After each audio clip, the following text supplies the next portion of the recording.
Right, so at this point, everyone should have their iPads in front of them.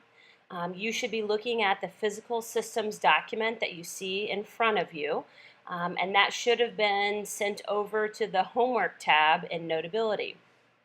I'm going to model how to do this first one, and then you're going to get 15 minutes to work in small groups at your table to finish the rest of this.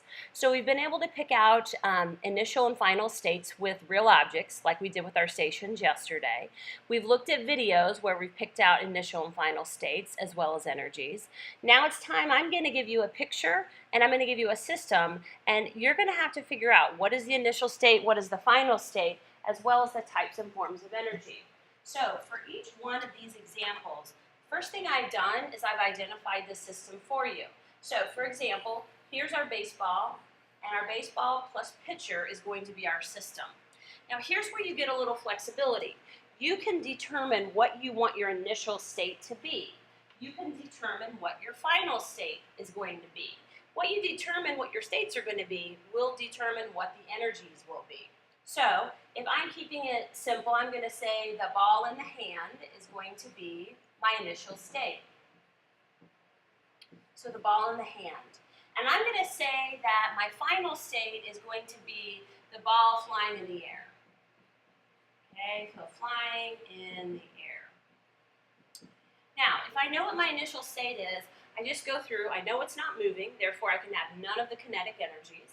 So the only thing that my ball in hand is going to have would be potential gravitational energy because it has height above the ground.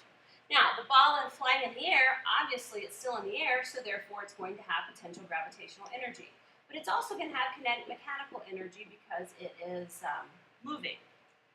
Now, another difference here is if I wanted to choose a different final state. So if I wanted my final state to be rolling on the ground, it's been hit by the batter, and it's going out through the air, and then it hits the ground. So if I wanted to say that my final state would be rolling on the ground, I could. Therefore, my energies are going to change, though. So in this case, I'm not going to have any potential gravitational energy.